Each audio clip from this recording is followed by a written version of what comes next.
어쨌든 확률의 곱이라는 거나 덧셈이나 전부 다 경우의 수에서 이루어지는 거기 때문에 확률의 곱셈은 이렇게 얘기할게. A 사건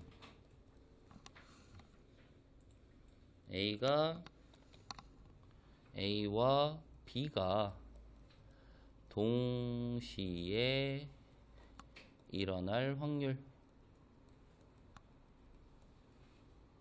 얘는 크게 두 가지가 있어. 우리가 A와 B가 동시에 일어날 확률은 만약에 A가 일어날 확률, 그럼 PA, 그리고 B가 일어날 확률, 이 두 개를 곱하는 경우가 있어. 근데 이 경우는 어떨 때냐면 A라는 사건이 B라는 사건에 영향을 주지 않는다. 행동을 한 결과들이 각각의 행동에 영향 주지 않을 때는 각각의 확률들은 그냥 곱해가면 되는 거고요. 자, 예를 들어서 어떤 경우가 있냐면 선생님이 주사위를 두 번 던져서 1회에는 6의 약수, 2회에는 소수의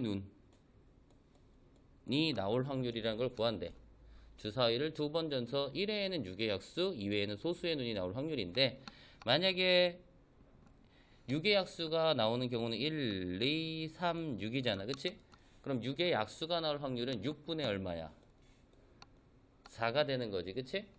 맞아요?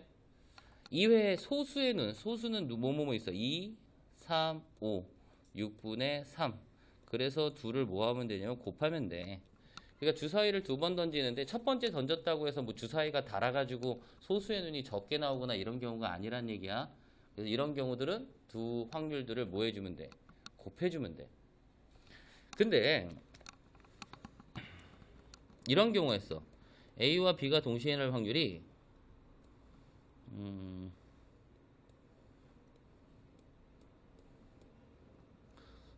기호는 잊어버려도 돼, 얘들아. PA 곱하기 PB 기분 A라고 그래. 이걸 고등학교 때 우리가 조건부 확률이라고 하는데 한국말로 바꾸면 A가 일어날 확률 그리고 B가 일어날 확률인데 뒤에 조건이야. A가 일어났을 때 B가 일어날 확률이야. 그래서 A와 B가 동시에 일어날 확률은 첫 번째 같은 경우는 확률에 영향 주지 않으면 가까이 확률을 곱하는데 첫 번째 행동에 의해서 두 번째 확률이 변하는 경우가 있어요, 얘들아. 어떤 경우냐면 자, 주머니 안에 선생님이 1, 2, 3, 4, 5 다섯 개의 숫자가 적혀 있는 공들이 있더래. 자, 얘네들을 여기서 한 개씩 차례대로 두 개의 공을 꺼낼 때,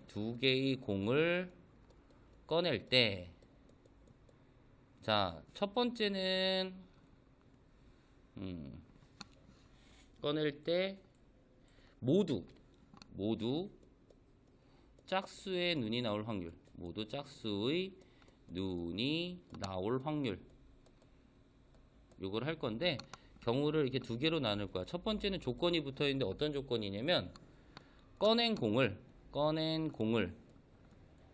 다시 넣지 않는다야. 두 번째는 꺼낸 공을 보고 꺼낸 공을 다시 넣는데. 자, 꺼낸 공을 다시 넣지 않는 경우부터 한번 해볼게. 꺼낸 공을 다시 넣지 않는다. 자, 처음에 다섯 개의 공 중 두 개의 공을 차례대로 꺼낼 건데 모두 짝수의 눈이 나온다 라고 했어. 첫 번째 짝수 눈이 나올 확률은 얼마야? 5분의 2하고 4니까 2 이렇게 되는 거 맞나? 그쵸? 그럼 공을 보고 다시 주머니에 넣었어. 두 번째도 짝수 눈이 나올 확률은 5분의 2. 그러니까 앞에 있는 사건에 의하여 뒤에 있는 확률이 변해 안 변해? 이 경우는 안 변하지 얘들아. 이해가요? 자, 근데 꺼낸 공을 다시 넣지 않는데 첫 번째 짝수가 나올 확률 얼마야? 5분의 2. 그러면 꺼낸 공을 보고 다시 넣지 않기 때문에 첫 번째 행동한 다음에 주머니에 공이 몇 개 남아? 4개가 남는 거고 벌써 짝수가 하나 뽑혔기 때문에 짝수도 몇 개밖에 없어? 하나가 있다라는 거야. 그래서 확률의 곱셈을 쉽게 이렇게 생각하자. 어떤 행동을 연속해서 생기는 확률들이 나오면 각각의 확률들을 뭐 해가면 되는 거야? 곱해가면 되거든, 얘들아. 자, 근데 구별해줘야 되는 거는 내가 첫 번째 행동에 의해서 두 번째 행동에 의한 결과들이 바뀌는 경우가 있고요. 안 바뀌는 경우들이 있어. 나중에 이 경우를 우리는 독립시행이라고 하고요. 여기는 종속사건이라고 얘기는 하는데 선생님이 얘기했던 독립시행하고 종속사건은 잊어버리고 자, 곱해간다. 근데 앞의 행동과 뒤의 행동에 영향을 주는지 안 주는지만 확인을 해주고요. 대표적으로 확률이 영향 주지 않는 경우가 지금처럼 꺼낸 공을 다시 넣는 경우 혹은 주사위를 연속해서 여러 번 던지는 경우는 내가 첫 번째 주사위를 던졌을 때나 두 번째 주사위를 던졌을 때나 변함이 없는 거야. 그러면 확률에 영향 주는 경우는 지금처럼 주머니에서 뭔가를 보고 다시 집어넣는 게 아니라 본 상태에서 그대로 버려버리면 안에 주머니 상태가 변하지, 그치? 이런 경우들은 확률이 변한다라고 생각을 해주면 되는 거야. 자, 예를 들어서 한번 문제 풀어볼게요. 자, A 주머니에는 모양과 크기가 같은 흰 공 3개와 검은 공 2개가 있다. 자, 여기서도 확인해야 되는 거는 모양과 크기가 같은 흰 공이 3개, 검은 공이 2개. 자, B 주머니에는 모양과 크기가 같은 흰 공 하나, 검은 공이 4개 들어있는데 A, B 두 주머니에서 각각 공을 1개씩 꺼낼 때 행동은 그럼 2번 하는 거야. A 주머니에서 공을 꺼내는 행동, B 주머니에서 공을 꺼내는 행동을 하는 거야. A 주머니에는 검은 공, B 주머니에선 흰 공이 나올 확률을 구하여라 라고 했어. 그러면 A 주머니에서 공을 꺼내는 행동과 B 주머니에서 공을 꺼내는 행동을 하는 건데 얘네들은 동시에 꺼내도 되지만 혹은 연속적으로 꺼낸다 라고 표현할 수 있을까, 얘들아? 맞아? 이 확률에서 제일 어려운 건 이거야. 자, A 주머니에서 검은 공이 나올 확률은 얼마가 돼? A 주머니에서 이걸 PA라고 할게, 얘들아.